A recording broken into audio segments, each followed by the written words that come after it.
반갑습니다.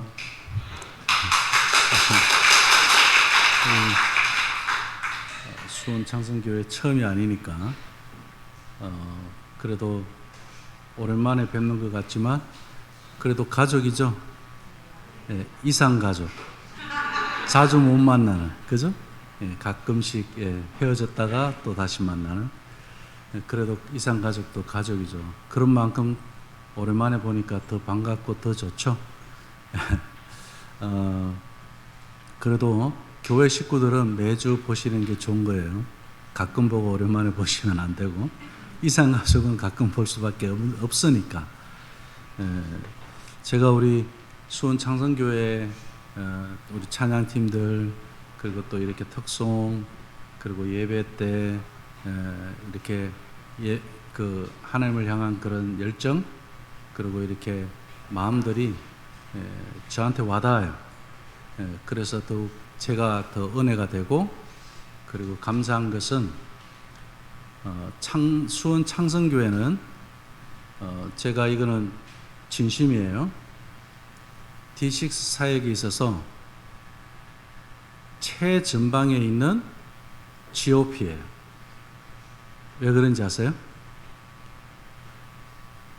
D6 교회들 중에 유일하게 D6를 두고 기도하는 날이 구별되어 있는 교회예요. 화요일 오전 10시에 화요 중보 기도팀이 있는 걸로 압니다. 제가 그 소식을 듣고 하나님이 이렇게 일하신다는 사실에 저는 너무나도 감격하고 감사하고 감동했습니다. 사람이 하는 일, 제가 부탁을 해서 한 게 아니잖아요. 그냥 성령님께서 그렇게 인도해 주셨어요. 근데 그 기도의 지경이 얼마나 영향력이 있느냐면, 제가 32주 목회자 강사 과정이 줌으로 해서 매주 수요일 아침에 한국 시간으로 6시부터 9시까지 3시간 그 강의가 있습니다. 그때 그 강의가 있을 때마다 항상 저에게는 두통이 끊이지 않았어요. 그 두통이 오기 시작하면 3일 이상, 그리고 제가 두통 약을 먹어도 이거는 약으로 해결이 안 됐습니다. 그래서 이제 닥터한테 이야기하니까, 캐나다는 모든 게 다 공짜거든요. 약도 병원도. 그런데 돈을 주고 사야 되는 약을 추천을 해요. 근데 그 약 한 알이 12불, 그러니까 12,000원이에요. 그 약을 먹으니까 정말 30분 안에 두통이 사라지더라고요. 근데 그거는 부작용이 굉장히 큰 것 같아요. 제가 그걸 먹으면 아마 토할 것 같고, 그래서 정말 못 참고 먹어야 되겠다 싶을 때 그때만 이제 먹는 그런 약이었습니다. 근데 그 약을 안 먹은 지가 오래됐습니다. 저는 그냥 하나님께서 그냥 이렇게 제가 그 두통이 그냥 이렇게 없어졌나 보다. 저 개인적으로는 그렇게 기도해도, 가족이 같이 기도해도 그냥 그렇게 생각했는데, 여기 중보 기도팀이 있다는 소식을 들었어요. 그리고 저를 위해서 기도하고 있다는 이야기를 들었어요. 이 기도를 들어주셨나 보다. 목사님은 항상 제 그 몸이 괜찮은지 여쭤보시고 그랬어요. 그래서 아마 기도팀들이 있으니까, 기도하고 있으니까 물으신 것 같아요. 근데 정말 제가 그 두통이 없어진 지를 말씀드린 지 한참 됐죠. 그죠? 그래, 아직까지 괜찮거든요. 그 두통은 저한테서 지금 없어졌어요. 그리고 또 제가 이번에 인도네시아에 10일 여정으로 갔다 왔습니다. 거기서 또 제가 탈이 났어요. 두리안을 많이 먹어서 그런지 하여튼 이제 밤새도록 설사하고 탈수 증상이 있었어요. 근데 이 탈수가 있다 보니까 저는 태어나서 탈수를 처음 경험했습니다. 그래서 이게 물 마셔야 되고 이런 거를 생각을 못 했던 거예요. 근데 이제 아침에 이제 강의하러 이제 숙소에서 가는데 차 안에서 또 엄청 토한 거예요. 그러고 이제 강의 장소에 가서 오전 강의를 일단 했습니다. 하고 이제 점심 먹는 시간에 갑자기 온몸에 쥐가 나기 시작하는 거예요. 뭐 여기에 이 팔을 못 드는 거예요. 근데 지나는 정도가 꼼짝을 못 하도록 아파요. 그리고 또 막 다리에 또 막 쥐가 막 나고 이러니까 제가 움직일 수가 없는 거예요. 바로 그 옆에 방에 침대에 가서 누웠는데 네 분이 붙어서 저를 주물렀어요. 그리고 4시간 동안 제가 누워 있었는데 그 상황을 이제 제가 목사님께 연락을 드렸죠. 기도해 주시면 좋겠다고. 근데 그날이 목요일이었어요. 근데 중보 기도하는 날이 그날만 바뀌었나 봐요. 화요일인데 목요일 날 또 마침 했대요. 희한하게. 그래서 저는 표현이 희한하지만 우리 하나님은 한치의 오차도 없으시잖아요. 기도팀들이 기도해 주시고 4시간 만에 제가 일어났는데 이제 마침 하나님이 정화하신 게 뭐냐면 거기 간호사들 간호사 중에 한 분이 그날은 비번이라서 그 집회에 오게 된 거예요. 그래서 그분이 이제 저한테 또 링거도 해주고 그러면서 이제 그 4시간 후에 이제 다시 일어나게 됐는데 그 강의를 또 시작을 했어요. 근데 그 4시간 동안 제가 강의를 못했으니까 오신 분들이 다 그냥 있을 수가 없잖아요. 간증을 하기 시작한 거예요. 15분씩 간증하기로 했다는데 간증하시는 분들이 15분 안 하고 30분을 한 거예요. 그리고 통역하시는 목사님이 저한테 오셔갖고 목사님 편안하게 누워 있으래요. 걱정하지 말아요. 지금 저 안에는 지금 불 붙었다고. 그러니까 오히려 제가 강의를 안 한 게 더 거기에 은혜가 더 있었던 거예요. 그러니까 하나님 역사가 컸고 그리고 저는 강의를 안 하고 있으면서 걱정을 했는데 하나님은 또 저에게 그 4시간 동안 엄청난 사랑을 받게 한 거예요. 그러니까 이분들이 뭐 주물러 주시죠. 링거해 주죠. 거기다가 또 죽 끓여와서 또 죽도 저한테 먹여주는 거예요. 그래 그 남자분이. 그래서 제가 그랬어요. 나 악이 아니라고. 그냥 내가 먹을 수 있다고. 그래도 아니래요. 그러면서 막 먹여주고 제가 오히려 사랑을 듬뿍 받은 거예요. 그 기도 없이 되는 일이 없잖아요. 그래서 저는 우리 예천교회도 생각이 났고 교회 식구들이 또 기도하고 있는 거 그리고 또 비상기도를 또 중보기도팀이 날짜까지 하나님께서 그렇게 바꿔주셔갖고 정확한 그 시간에 그저 제가 누워있는 시간 기도해 주셨단 말이에요. 할렐루야. 하나님께서 그렇기 때문에 제가 수원 창성교회는 D6 한국교회 D6의 교도부 역할을 한다. 그것도 영적 교도부 역할. 그러니까 사탄은요 얼마나 이 가정을 세우는 일을 방해하는지 다 아시죠? 뭐 동성애 젠더 전쟁으로 교회들을 막 무너뜨리고 있고 그죠? 이미 북미 교회 뭐 유럽 교회들은 젠더 전쟁에서 다 졌어요. 그 동성애 받아들이고 하면서 교회들이 그냥 막 무너져 나가잖아요. 지금 우리 그나마 그래도 한국 교회가 지금 버티고 있거든요. 그 결국 젠더 전쟁은 뭡니까? 가정을 무너뜨린다는 거잖아요. 이건 어디서부터 시작됐습니까? 동성애는 아니어도 이미 에덴 동산에서부터 가정을 무너뜨리는 것은 이미 시작된 거였잖아요. 아담과 하와 잘 살고 있는데 사탄이 나타나서 두 사람 간에 죄가 들어오게 하고 그죠?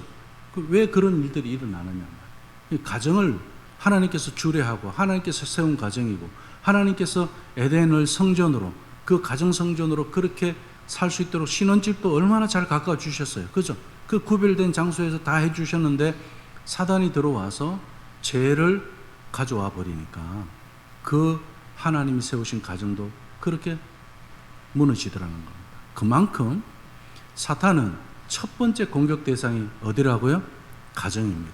그래서 우리는 가정에 기도방이 있어야 되고 또 교회에 기도의 전쟁 기지들이 있어야 되고 영적 전쟁에서 깨어 있어야 되고 그리고 수시로 우리 자녀들을 봐야 되고요.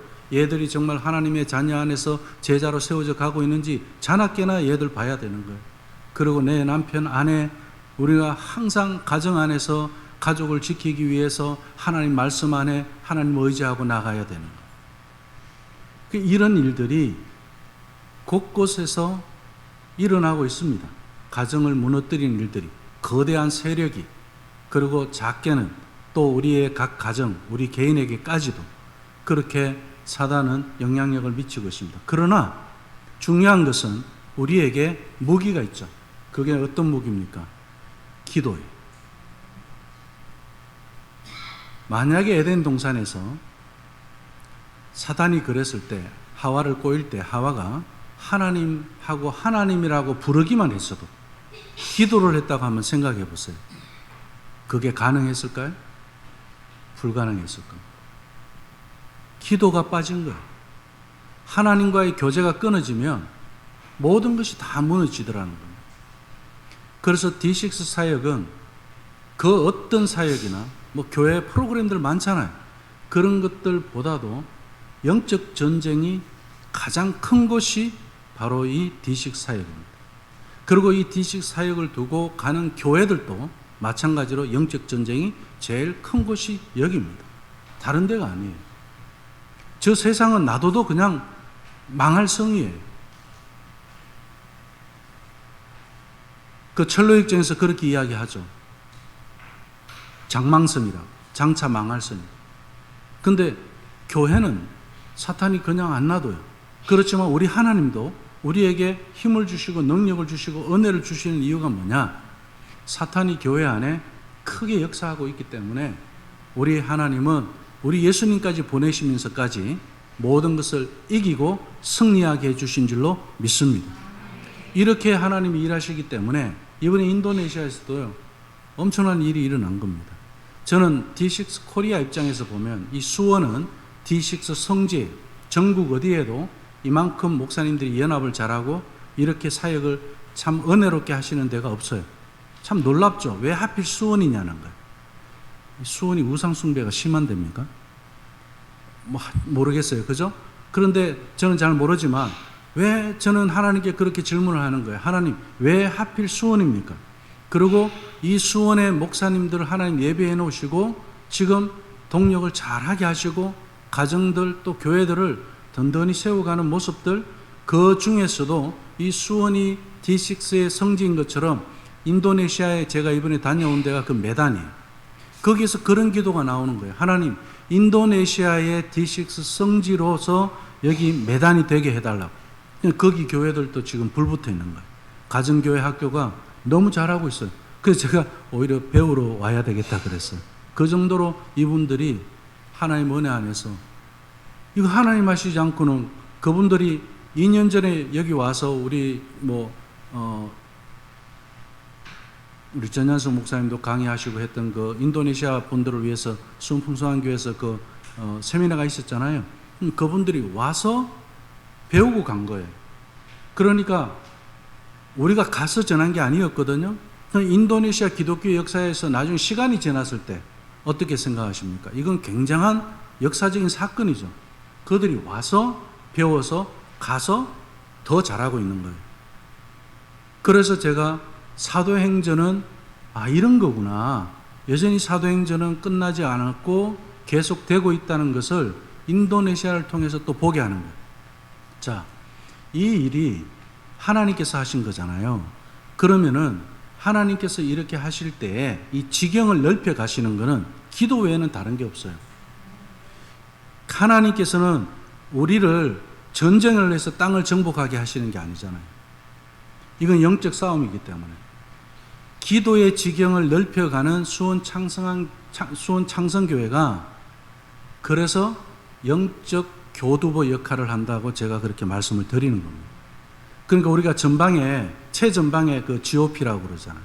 그 교두보. 전쟁이 나면 제일 앞장서서 목숨 거는 사람들이 그 GOP에 있는 사람들이잖아요. 제일 먼저 죽는 사람들이에요. 그러니까 우리가 D6 사역을 두고 제일 먼저 순교할 분들이 어느 교회라고요? 창성교회. 순교 그러니까 무서우세요? 네, 얼마나 감사한 일이에요. 우리가 순교하고 싶어도 못해요. 내가 순교한다고 그게 됩니까? 하나님이 순교하게 해주시면은 그게 감사한 거죠. 근데 메단이요, 순교를 통해서 크리스찬이 많아진 교회 지역이에요. 인도네시아에서 크리스찬이 제일 많은 지역이 메단이에요. 근데 거기에 순교 한 분이 계셨기 때문에 그렇게 된 거예요. 우리가 저 브라질의 그 이 큰 이 예수님 상 있잖아요. 그 TV에 뭐 우리 한 번씩 보잖아요. 그 예수님의 상 그 큰 그 뭐 세계에서 제일 높은 걸 우리가 알고 있는데 그렇지 않더라고요. 이 메단에 있어요. 그 예수님 상이 굉장히 큰 게 있는데 그 지역, 예수님 상이 있는 그 지역에는 80%가 크리스찬이에요. 인도네시아는 80%가 이슬람이에요. 그런데 어떻게 기독교가 거기에서 그런 일들이 일어나느냐? 순교한 두 분의 선교사가 식인종에게 잡아먹혔어요. 미국 남침내 교단에서 D6 운동이 제일 잘 되고 있는 그 미국 남침내 교단, 거기에서 선교사를 파송했는데 그 두 사람이 잡아먹힌 거예요.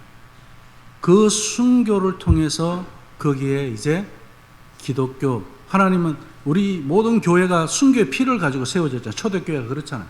지금 우리 창성교회도 여기에 피와 땀이 없이 어떻게 이 교회가 세워져 있겠어요? 항상 우리 하나님은 그 순교의 피를 가지고 교회를 세우시는 분이에요. 그러면은 지금 메단도 그 역사가 있거든요.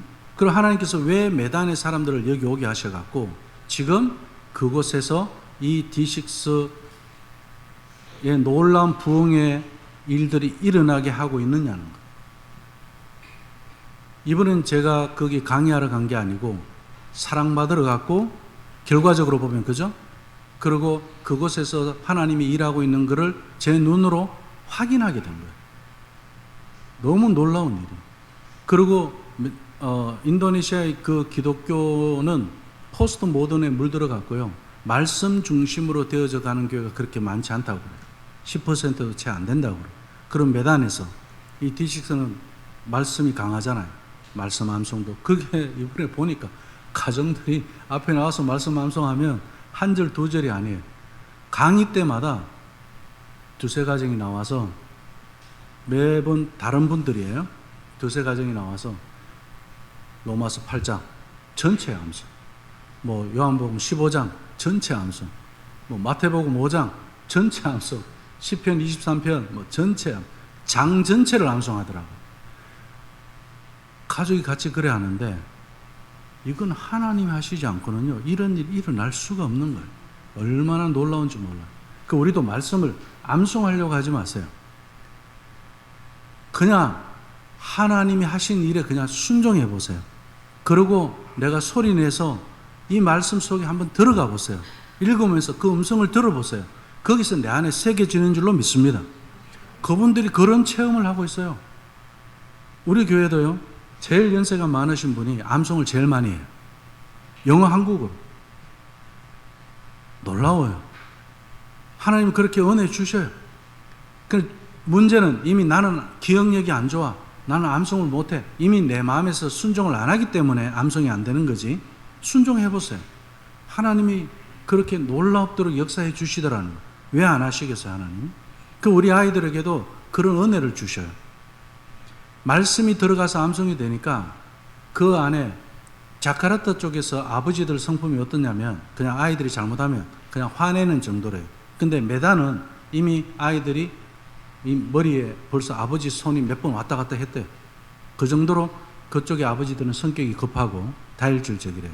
근데 말씀을 암송하고 그런 데서 아이들이 어떻게 아이들을 아빠가 어떻게 그 폭력을 할 수 있겠어요? 그 아버지들이 회개하고 그리고 말씀을 암송하고 아이들이 이제 축복하고 가정이 달라져요. 이런 일들이 일어나는데 제가 너무너무 놀랐어요. 그래서 이거는 오히려 이분들이 더 잘한다. 그분들이 방법이 좋아서 더 잘했을까요? 순종했기 때문에 그런 역사가 일어난 줄로 믿습니다. 순종이 답이에요. 그리고 지금 어느 정도냐면요. 그게 이제 학교까지. 저는 메단 교회는 지금 우리 이 건물 정도면 이거는 정말 뭐 대단한 우리 창성교회 건물은 메단 그 교회에 비하면 이런 건물은 정말 진짜 최고 건물이에요. 거기는 건물이 이렇지 않거든요. 그런데 학교를 해요. 하면서 이제 어떤 학교까지 하는, 유치원부터 고등학생까지 있어요. 뭐 말씀 철저하게 암송하고 애들 성경적으로 학교 공부를 해요. 근데 이슬람 학생들을 입학시키려고 해요. 그 어떻게 하냐면 이슬람 가정들도 이 폭력이 심하대. 그래서 이제 그 이슬람 아이들 그 부모들한테 기독교 신앙 가르쳐도 좋다는 그 사인을 받으면은 그 사람들도 한대요. 자기 아이들 자녀 교육 이 열정이 있나 봐요. 그래갖고 들어오면 얘들은 어차피 가정 폭력으로 있는 애들이니까 거기 뭐 고아원도 뭐 이렇게 버린 애들도 많고 막 그렇대요. 그래서 기숙 학교를 하려고 하는 거예요. 그 지금 그 학교 앞에 빈 땅이 커요. 그걸 구입해갖고 메단이라는 데가 한국으로 치면 대구 정도 되는 도시예요. 한국에서 한 서너 번 인도네시아에서 셋째 넷째 가는 그런 도시예요. 그 땅이 그리 싸지 않죠. 근데 거기에 빈 땅에 그걸 지금 구입해갖고 기숙사를 지을 생각을 하는 거예요. 그 얘들이 들어와서 낮에는 기독교 신앙교육으로 이제 학교 공부를 하고, 그리고 저녁에는 선생님들이 부모 역할을 하는 거예요. 그러니까 완전히 얘들을 그래 되면 크리스찬으로 개종이 되잖아요. 그러니 복음을 그렇게 확장시켜 나가는 거예요. 우리 지금 인도네시아에 나가 있는 선교사님들, 한국 선교사님들 나가서 그 이슬람들한테 직접 복음 못 전합니다. 그럼 쫓겨나요. 근데 이거 얼마나 복음을 전하기 좋습니까? 그죠? 그 현지인이 그런 식으로 하니까.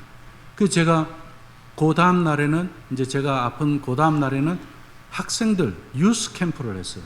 자기들이 다 만들어 놓은 거예요. 내가 하자 그런 것도 아니고. 근데 중고등학생 학생들 대상으로 하는데 얘들이요, 말씀에 얼마나 집중하느냐면 지금 우리 창성교회 성도님들처럼 눈망울이 이렇게 똘망똘망해요. 집중을 하고. 그래서 너무 집중해서 이렇게 보고 있는데 제가 순간 내가 아이돌인가? 이런 생각을 할 정도. 다들 뭐 아이돌 보면 뭐 오빠가 막 이러잖아요. 그죠? 그 학생들이 막 정말 막 눈망울이 그 태도나 말씀을 듣는 자세가 너무 다른 거예요. 그래서 이제 얘들한테 이제 얘들 뭐 암송도 너무 잘하고 어떻게 훈련을 2년 사이에 그렇게 했는지 그 깜짝 놀랐어요. 그래 내가 그래서 목사님한테 그 교장 선생님이 있는데 애들 잡은 거 아니냐고, 이 회초리를 때리면서 막 강제적으로 한 거 아니냐고, 아니라고 그러더라고요. 근데 정말 하나님이 역사한 게 그 아이들하고 제가 약속을 했어요. 너무 은혜가 돼요. 그 자리에 너희들은 나한테 약속을 하나 하고 내가 너희들한테 약속을 하나 할게. 그 약속이 뭐냐면 이제 저는 D6 우리 가정에 이제 우리가 식구가 저하고 이제 아이들하고 다 7명이니까 여기 유치원 졸업하고 초등학교 졸업하고 중학교 고등학교 졸업하는 아이들, 얘들한테 그 졸업할 때 D6 이름으로 이제 장학금을 주겠다 했어요. 그래 그 폐하고 해서 그러면은 이제 그 말씀 암송 제일 많이 한 아이를 뽑아달라. 그리고 그것만 하면 또 못하는 아이들은 좀 그렇잖아요. 그 조금 못하지만 제일 많이는 못해도 열심히 노력한 아이, 그래도 꾸준히 노력하는 아이들이 있다면 걔하고 똑같이 해서 1등, 2등 이런 거 말고 얘도 1등이고 얘도 1등이고, 그래 노력을 열심히 하는 아이, 그러면서 적게 외워도 괜찮고 그리고 또 많이 외우는, 이렇게 해서 8명을 매해 장학생으로 후원하겠다고 그랬어요. 그러고 너희들은 나한테 약속해라. 하루 네 때, 우리 네 때 일상 예배 하잖아. 앉았을 때든지 일어날 때든지 누웠을 때든지 길을 갈 때든지, 그죠? 그 네 때를 약속해라. 너희들이 그렇게 일상을 하나님 앞에, 네 때를 하나님 앞에 드리는 그런 예배하는 삶을 일생을 두고 하겠다. 그런 생각을 갖고 있다면 하나님이 감동 주시는 대로 너희들이 약속하면 좋겠다. 그런데 애들이 다 약속을 하는데 네 때 중에 2때는 확실하게 하겠다는 거예요. 그게 뭐냐, 앉았을 때 어차피 학교에서 하고, 그죠? 그러니까 길을 갈 때도 마찬가지고 누웠을 때나 일어날 때 그때 자기들이 꼭 하겠다는 거예요. 그거는 그 2가지는 자기들 확실하게 한다. 그럼 그거는 이제 가정에서 이루어지는 거잖아요. 그죠? 그래서 얘들이 이제 약속, 그러면은 우리 한국식 약속을 제가 가르쳐 줬어요. 거기는 가정의 달이 없어요. 어버이날, 어머니날, 뭐 아버지날, 어머니날, 뭐 스승의 날, 뭐 이런 것들이, 어린이날도 없고. 그래서 이 나라가 그런 게 국경일이 없더라고요. 그러면 이 교회만이라도, 너희들만이라도 가정을 위하는 달을 하나 정해서 그렇게 가면 좋겠다. 그것도 아마 인도네시아에서는 최초로 생길 것 같아요. 그래서 제가 한국식 약속 우리 어떻게 하죠? 새끼손가락 걸고 엄지하고 요새는 뭐까지 하죠? 코팅까지 다 하더라고. 그래서 이제 그것까지 다 하는 걸 내가 얘들하고 이제 약속을 다 하고 왔어요. 그리고 제가 그랬어요. 10년 뒤에 내가 여기 다시 오고 싶다 그랬어요. 매년 가는 건 여기 한국에 계신 목사님들이 우리 뭐 정현수 목사님하고 여기 계시는 분들이 가서 그 동역하시면 되고, 저는 뭐 캐나다에서 그까지 너무 멀고 여기 왔을 때 또 가는 것도 이번에 갔다 와 보니까 너무 잘하고 있고, 그 다음에 이제 서로 여기 한국에 계신 목사님들이 함께 동역하는 데서 잘 세워가면 이제는 매단에서 이제 다른 지역에서 매단으로 와서 배워서 이분들이 이제 파송되어지고 이제 지역을 확장해 가는 거는 이제 우리 D6 코리아하고 그 매단에서는 D6 코리아 매단을 하기로 했어요. 그래갖고 미국 D6가 아니고 한국 D6에 속한 걸로 해서 우리가 하고 싶다. 그래서 그런 데서 이제 우리가 도우기로 했거든요. 그러니까 한국에 있는 목사님들 그래 하시고, 그래 이제 제가 10년 뒤에는 오고 싶다. 왜 오고 싶으냐? 이 하경이 나경이 같은 이런 애들 있잖아요. 그 조그만 애들이 많아 거기. 그럼 얘들이 자란 모습을 내가 보고 싶다. 10년 뒤에 자라는 모습. 그걸 한번 보러 오고 싶다. 너무 궁금하다. 이렇게 갈 때 10년 뒤를 생각하니까 제가 너무 감격스럽고 너무 흥분돼요. 얘들이 그렇게 자랐을 때 지금 우리 중고등학생들 같은 경우 얘들이 청년이 되고 대학을 졸업하고 결혼을 했을 때 이런 신앙 안에서 자랐을 때 이들에 대한 하나님의 그 일하심이 궁금하지 않나요? 그죠? 너무 궁금한 거예요. 우리 창성교회 10년 뒤가 궁금하지 않나요? 20년 뒤가 궁금하지 않나요? 그러면은 하나님은 여전히 우리가 하나님 앞에 가고 나도 하나님은 여전히 여기서 하나님의 약속을 이어가실 텐데 그게 얼마나 클까? 그래서 제가 10년 뒤에 꼭 와서 한번 보고 싶다. 그랬더니 거기 목사님이 10년은 너무 길대요. 그러면서 5년 안에 다 해놓을 테니까 5년 안에 오래요. 그래 이제 어쨌든 뭐 그거는 하나님 하시는 대로 또 인도하신 대로 가면 될 것 같고요. 제가 이제 잠깐 이번에 인도네시아 갔다 온 거 D6 교육 선교라고 하니까 우린 선교에 교육이 빠지면 안 된다. 그래서 교육 선교란 말을 쓰죠. 그래서 갔다 온 보고를 잠시 이제 나눠드리고자 했던 건 뭐냐면, 오늘 말씀을 나누기 전에 이 보고를 제가 드리는 거는 여기 기도 응답을 말씀드리고 싶어서 지금 보고를 드린 겁니다. 창성교회에서 이렇게 기도하고 있고 영적 교두보의 역할을 하고 있고 그렇게 기도의 지경을 넓혀가고 계시기 때문에 앞으로 하나님이 하시는 일들에 대해서도 저는 기대가 되고 함께 그렇게 기도하며 동력하시는 것에 대해서 진심으로 감사를 드립니다. 예, 이제 오늘 말씀 한번 들어가 보겠습니다. 우리가 오늘 말씀은 고린도후서 12장 1절에 10절까지 말씀에서 바울이 자랑할 수 없는 자랑을 하나 하죠. 그죠? 바울이 원래 자랑하는 사람입니까? 아닙니까? 아니죠. 예. 기도하는 사람들은 기도를 자랑하지 않아요.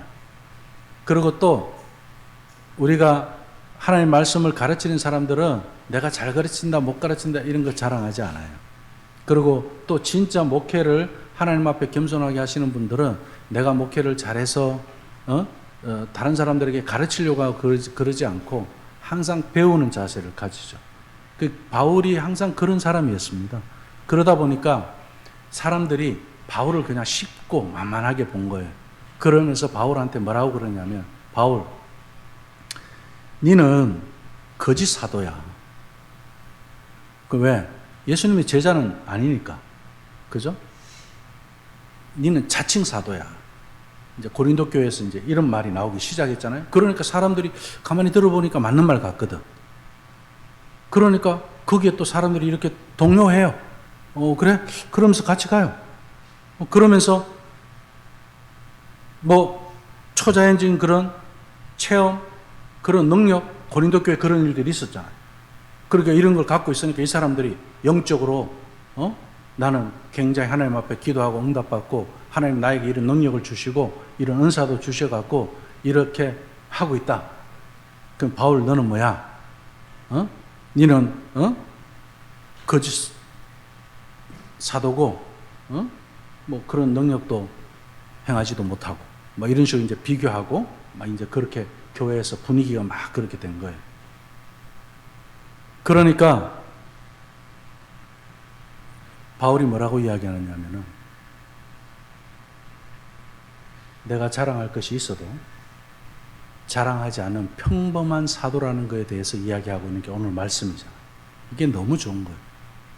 우리 창성교회가 하나님이 보실 때는요, 굉장한 영향력이 있는 교회예요. 그리고 이것을 예를 들어서 우리가 여기 한국에 지금 유행하고 있는 기도회 있죠? 다니엘 기도회. 그죠? 지금 엄청나잖아요. 거기 토론토까지 지금 수입이 됐어요. 저는 그 기도회가 관심이 있는 게 아니에요. 하나님은 그렇게 알려지고 크고 많은 사람들이 하는 그런 무리 안에서 그건 아닌 것 같아요. 우리 D6도 항상 저는 이야기하지만 3%면 된다 그렇게 이야기를 해요. 한국교회가 다 하는 거 그거는 사람이 그렇게 하려고 하는 거고 우리 하나님은 그렇지 않다는 거예요. 우리 하나님은 왜 제자를 세우려고 하셨겠어요? 예수님이 왜 제자 12명을 세웠을까요? 그건 영향력입니다. 영향력. 예수님이 가시기 전에 이스라엘 전체를 전도해놓고 가시면 얼마나 좋았습니까? 근데 그렇게 안 하셨거든요. 근데 딱 12명이면 충분했습니다. 그것도 배반한 가룟유다 빼고 나면 11명이에요. 그 정도면 충분했어요. 세계 복음화 하는데 그 정도면 충분했어요. 왜 제자를 세웠나요? 영향력입니다. 한번 따라할까요? 교회는 숫자가 아니라 영향력이다. 믿으시죠? 영향력이에요. 왜 우리 D6에서 제자 세우는 거에 모든 걸 다 거느냐? 그건 숫자가 아니고 영향력이기 때문에 그렇습니다. 한 사람의 영향력이 엄청난 거예요. 예를 들면 우리 하나님이 숫자나 큰 거, 큰 교회, 그리고 큰 훌륭한 목사, 대단한 어떤 영웅을 만든다 그러면은 솔로몬이 영웅이 돼야 되죠. 근데 하나님께서는 솔로몬이 영광은 있었지만 영웅은 아니었어요. 그리고 그때 치세로 보면요. 어떻습니까? 가나안을 아버지가 정복해는 거기서 끝날 그게 아니에요. 애굽에서까지 조공을 바치잖아요. 그럼 애굽 정복도 안 했는데 조공을 바쳐요? 이상하지 않습니까? 그래서 역사가들은 그렇게 해요. 애굽도 정복했다고 이야기할 정도로 이야기합니다. 솔로몬 치세 때 애굽뿐만 아니라 바벨론까지도. 그죠? 그러면 제국을 이룰 수 있잖아요. 근데 하나님은 솔로몬을 통해서 제국을 이뤘나요? 영토 확장을 안 합니다. 왜 그랬을까요? 영토 확장을 할 수 있는데도 불구하고 안 했어요. 하나님의 나라는 이 땅에 보이는 영토를 확장해 가는 게 아니고 그 가나안 땅 안에 하나님이 통치하는 나라를 이루는 것이 핵심이었습니다. 지금 1만 명 교회, 2만 명 교회, 3만 명 교회 한국 복음화에 하나님이 관심이 있는 게 아닙니다. 영혼 구원을 안 하겠다는 게 아니죠. 하나님은 하나님의 말씀의 명령에 순종하는 그 한 사람의 영향력을 사용하시는 겁니다. 그 사람이 바로 바울이었어요. 그때 당시에 바울은 인정받지 못했습니다. 고린도 교회, 바울이 세운 교회예요. 그런데 자기가 세운 교회에서도 인정을 못 받았어요. 능력 면에서는 또 사도들 사이에서는 비교하고 그리고 바울을 그렇게 인정하지 않았습니다.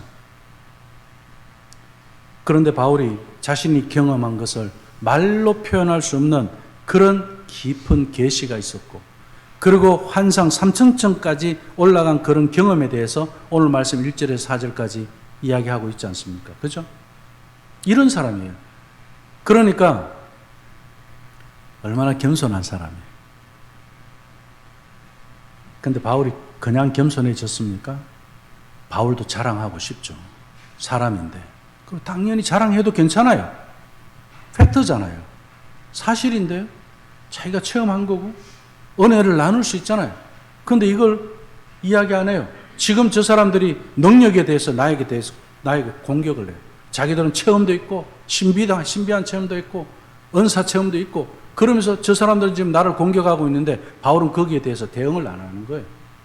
이만한 경험을 했는데도 불구하고 왜 그랬을까요? 하나님께서 오늘 말씀에 보니까 바울에게 무엇을 주셨다고요? 가시를 주셨어요. 바울이 이것 때문에 기도 몇 번 했다고 이야기 나옵니까? 오늘 말씀에?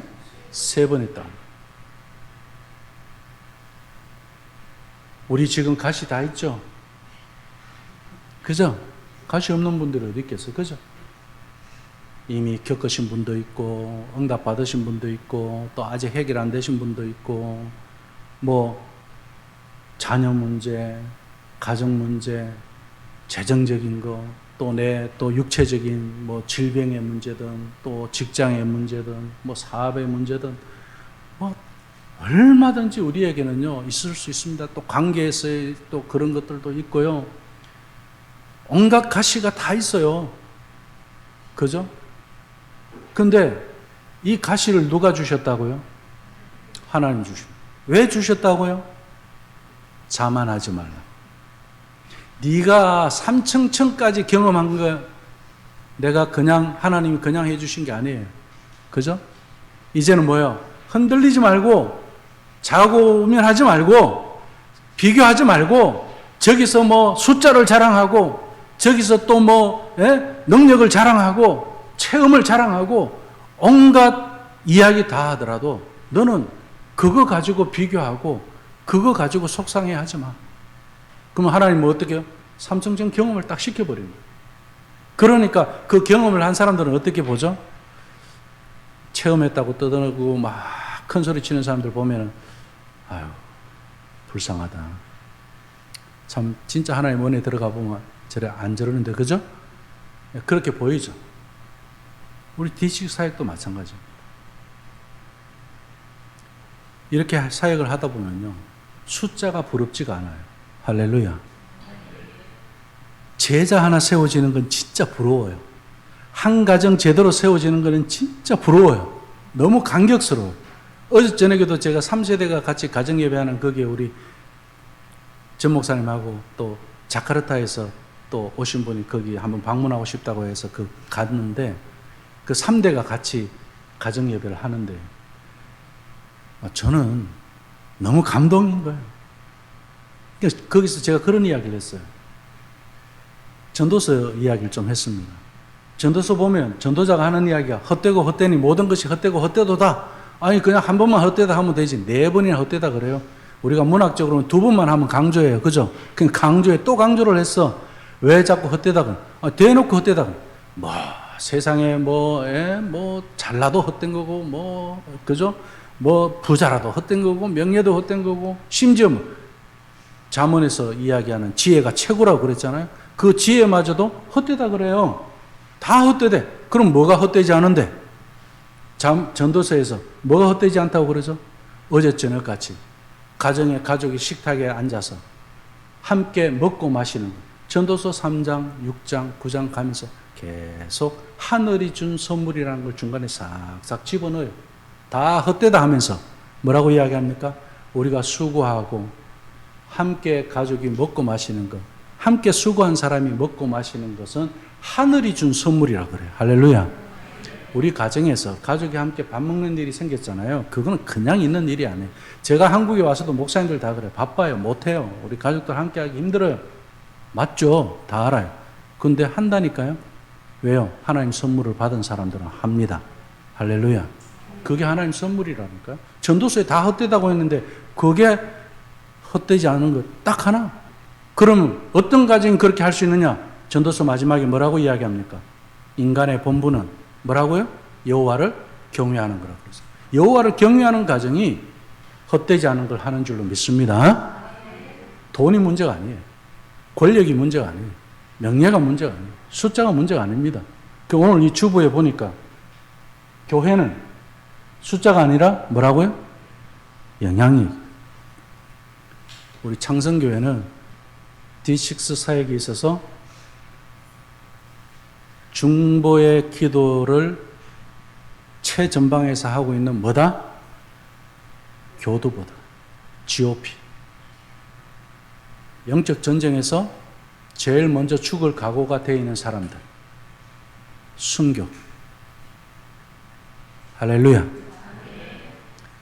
이 믿음 안에서 가면 하나님이 살려주시고 하나님이 역사해 주시고 그러면서 어떻게 해요? 자만하지 말라고 항상 어려움을 주셔요. 그럴 때마다 하나님이 계시구나 이렇게 믿으시기 바랍니다. 다 형통하다고 내가 다 응답받은 거 절대 아닙니다. 오늘 바울은 그걸 이야기하는 거예요. 우리 D6 하면서도요, 어려움이 왜 없겠어요? 그죠?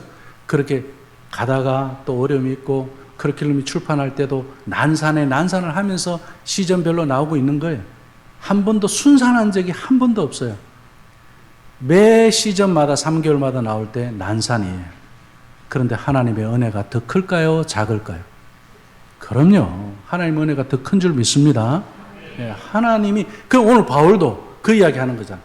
고난, 하나님 나에게 이 가시 주셨는데, 3번 기도했는데, 하나님 나에게 뭐라고 말씀해 주셨어요? 내 은혜가 족하다. 할렐루야. 은혜는 끝나는 줄로 믿습니다. 은혜면 다 해결되는 거예요. 은혜가 하는 거예요. 그 은혜가 뭡니까? 그 오늘 말씀의 결론으로 맺고자 합니다. 은혜는요, 내가 할 수 없는 것을 인정하는 거예요. 자, 한번 생각해 볼까요? 우리 피아노 반주, 내가 반주할 수 있으니까 한다? 뭐 그래갖고도 할 수 있어요. 그죠?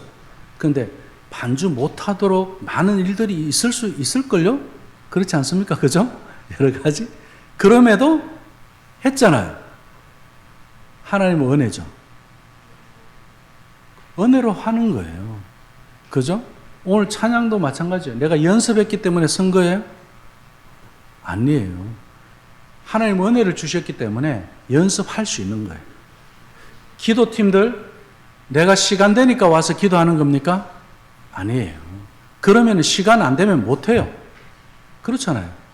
그런데 하나님의 은혜가 있으니까 시간이 되든 안 되든 기도 자리가 찾아지는 줄로 믿습니다. 이게 은혜예요. 성경도요. 우리 지금 커리큘럼 묵상하고 성경 공부하죠. 목사님 이거 합시다 그래도 하면 되는데 왜 안 될까요? 은혜가 하게 하기 때문에 그래요. 우리 하나님 일을 할 때 이걸 아셔야 돼요. 은혜가 하게 하면요, 내가 하기 싫어도 이렇게 관심을 갖게 돼요. 어느 날 목사님 설교가 막 들려지기 시작해요. 그리고 또 암송도 막 이제 또 해볼까 이제 하게 돼요. 어제 그 가정 예배 드린데도요, 처음부터 그 가정이 그런 식으로 드리지 않았어요. 처음에는 그냥 그 장로님이 그래요. 아무도 말을 안 했대. 이제 뭐 이래 갖고 서로 좀 나누고 싶은데 가족인데도요, 대화를 안 했다 보니까 대화를 뭘 말해야 될지 모르겠더래요. 그래서 아무도 말을 안 했대요, 처음에. 근데 지금은 그 손주한테 물어봤어요. 가정예배 뭐가 좋으니? 그랬더니 가족이 대화를 할 수 있어서 좋대. 애들이 더 잘 알아. 그 사춘기 때 아닌데, 그러니까 사춘기 때 지금 가정예배 없는 뭐 가정, 또 예수 안 믿는 가정들, 그 전부 그 엄마들은 서로 알잖아요. 그 사춘기 아이들 둔 전부 다 집에 어떻게 해놨죠? 방문을 다 닫아요. 들어가면 끝이야. 엄마가 그 문 열지도 못해. 간식 준다고 해도 안 열어줘. 그죠? 그런 사춘기 아이들인데 여기는 애들이 어떻게 돼 있죠? 다 나와서 가족하고 대화하고 이야기하고. 얼마나 좋습니까? 이게 하나님의 은혜로 주시는 선물인 줄로 믿습니다. 우리 창성교회 가정도 그리고 교회도 하나님의 은혜로 세대 간의 부흥이 있고 우리의 자녀들 세대가 신앙이 이어져서 주님 오시는 그날까지 이 은혜가 충만하고 가정마다 날마다 하나님의 음성을 듣는 그 순간이 부흥입니다. 아이들 붙잡고 축복할 때 그 순간이 부흥입니다. 오늘 내가 하나님 앞에 기도 제목 붙잡고 기도하는 그 자리가 부흥입니다. 다른 게 부흥이 아니에요. 여기도 부흥, 저기도 부흥, 가정마다 부흥, 교회마다 부흥, 세대마다 부흥의 역사가 있기를 주님의 이름으로 축원합니다. 기도하겠습니다. 사랑의 아버지 하나님 고맙습니다. 어찌 하나님 은혜가 이렇게 큰지요. 이렇게 하나님의 최전방에서 최전선에서 기도의 사명을 감당하며 순교의 신앙으로 가고 있는 창성교회를 만나게 하시고 창성교회에 와서 또 설교하게 하시고 하나님의 은혜를 나누게 하시니 진심으로 감사함을 드립니다. 하나님, 약합니다. 부족합니다. 적습니다. 하지만 그 약함과 부족함과 적음을 통해서 그때 도리어 강하니라. 이 하나님의 이 바울의 고백이 우리 창성교회의 고백이 되게 하여 주시옵소서. 연약함 속에서 예수 그리스도의 완전한 능력을 경험하고 진정한 믿음의 그 힘을 발휘할 수 있도록 우리의 가시 한가운데서 주님의 충만한 은혜와 놀라운 능력을 경험하는 그런 은혜의 교회, 은혜의 가정, 오늘 예배하는 우리 모든 식구들 한 사람 한 사람이 되게 하여 주시옵소서. 예수님의 이름으로 기도합니다. 아멘.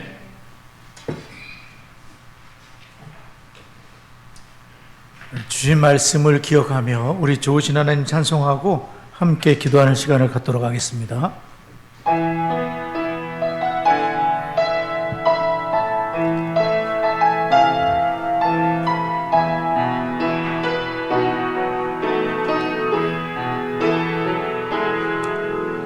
좋으신 하나님, 좋으신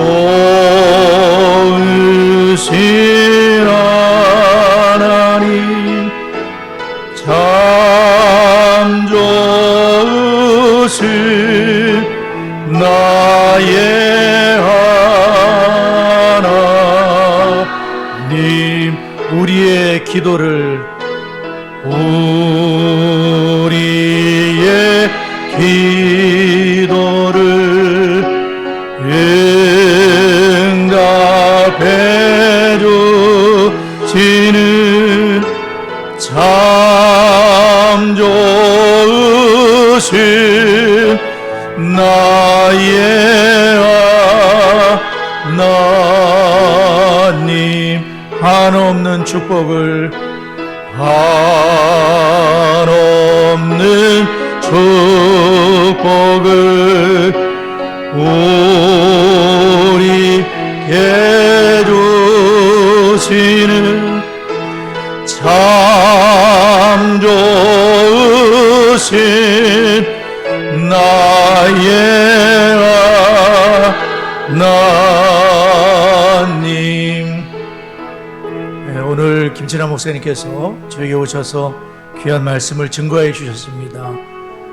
교회는 숫자가 아니라 영향력이며 우리 수원 창성교회는 DCC의 교도보 또 지효표 같은 그런 사명을 감당해야 된다, 그런 말씀을 하시고, 또한 하나님의 음성을 듣는 은혜의 부흥, 또 자녀를 축복하는 부흥, 또 하나님의 주신 기도의 제목을 붙들고 기도하는 부흥 일어나도록 우리가 기도해야 될 줄 믿습니다. 주신 말씀을 가지고 기도하시고, 두 번째로는 부모된 내가 먼저 주의 제자가 되고, 기도 좀 보여주세요. 가정에서 내 자녀를 부모의 첫 자제로 삼게 되는 순교적 신앙 전수가 이루어지도록 각 가정마다 아버지가 제사장으로 세워지고 가정의 예배가 세워지는 큰 축복이 있도록 다 같이 합심하여 기도합니다. 살아계신 하나님 아버지, 감사드립니다. 귀한 목사님 저에게 보내주시고 생명의 말씀 증거해 주시고 위로 격려케 하심을 감사드립니다. 하나님, 저에게로 향하신 하나님의 사명 감당할 수 있도록 하나님 지수의 하나님 아버지 기업표같이 하나님 아버지 교도 역할을 감당하는 저희 교회가 될 수 있도록 역사하여 주옵소서. 하나님의 은혜로 오직 그리스도만을 자랑하며 약할 때 강함 되신 그리스도의 능력으로 쓰임받는 저희가 되도록 역사해 주시고, 하나님의 은혜로 말미암아 아버지 하나님 부흥을 경험할 수 있도록 하나님 자녀들을 축복하며 하나님의 음성을 듣고 순종하며 기도의 제목을 가지고 기도하며 나가는 저희가 되도록 연약한 저희들을 붙드시고 인도하여 주옵소서. 각 가정마다 하나님 아버지 역사해 주셔서 부모된 저희들이 먼저 주의 음성을 듣고 순종케 하여 주시고, 아버지들이 제사장으로 세워지게 해주시고, 가정의 예배가 세워지는 역사가, 어둠이 물러가는 역사가 나타나도록 하나님 주장하여 주옵소서. 아버지 하나님 인도하여 주옵소서. 네, 네 번째 기도할 때에 커리큘럼에 우리 성도님들 더 많이 동참하시면 좋을 것 같습니다. 제가 커리큘럼 교정을 보고 있는데요, 내용이 얼마나 좋고 감사한지, 성령 우리가 잘 배울 수 있는 축복의 기회입니다. 교회와 가정이 반드시 동역하여 신앙이 전수되는 명문 가문들로 세워줄 수 있도록 담임 목사가 제35대 소선노 회장의 사명을 감당하도록 53개 교회 141명의 우리 목사님 장로님들을 붙잡아 주시고, 교회들마다 평안하며 든든히 서가는 역사가 나타나도록, 이제 내일이면 제7회 디스 컨퍼런스가 드디어 열립니다. 3일 동안 되는 모든 컨퍼런스 과정에 역사해 주시고, 또 강사님들을 축복하여 주시고, 찬양단들을 축복하시고, 섬기는 스태프들을 축복하시고, 충신교회에 복을 내려주시고, 수원의 디스교회들이 디스의 마중물 교회로 쓰임받을 수 있도록 다 같이 합심하여 기도합니다. 살아계신 하나님 감사합니다. 저희들에게 디스 커리큘럼 허락하신 축복을 감사드립니다. 이 커리큘럼을 따라서 순종케 하여 주시고, 하나님의 말씀을 차곡차곡 배워나가고 순종하게 되면서 하나님 부흥을 경험하게 하여 주시고, 명문 가문들로 세워지는 역사가 나타나도록 가정가정이 동참할 수 있도록 하나님 붙잡아 주옵소서. 내장 35대 사명을 감당하도록 그것을 붙잡아 주시고, 53개 교회 141명의 우리 회원들에게 복을 내려주시고, 평안하여 든든히 서가는 교회가 되도록 어둠이 물러가도록 하나님 주장하시고, 아버지 하나님 인도하여 주옵소서. 내일부터 열리는 하나님 컨퍼런스 가운데 역사해 주시고, 하나님 모든 일 가운데 3일 동안 주의 은혜가 충만케 하시고, 강사님들에게 복을 내려주시고, 찬양단을 축복하시고, 섬기는 모든 종들에게 복을 내려주시고, 전국 각처 세계 곳곳에서 하나님이 예비하신 심령들을 부르셔서 우리의 심령에 불을 붙여주시고, 하나님의 뜻을 이루도록 하나님 도와주시고, 중심에 복을 내려주시고, 필요를 채워주시고, 아버지 하나님 인도해 주옵소서. 수원의 디스트리들이 마중물교회로 쓰임받도록 저희들을 사용하여 주시고, 우리 가정을 사용해 주시고, 우리 교회를 사용하여 주옵소서. 예수님의 이름으로 기도드리옵나이다. 아멘.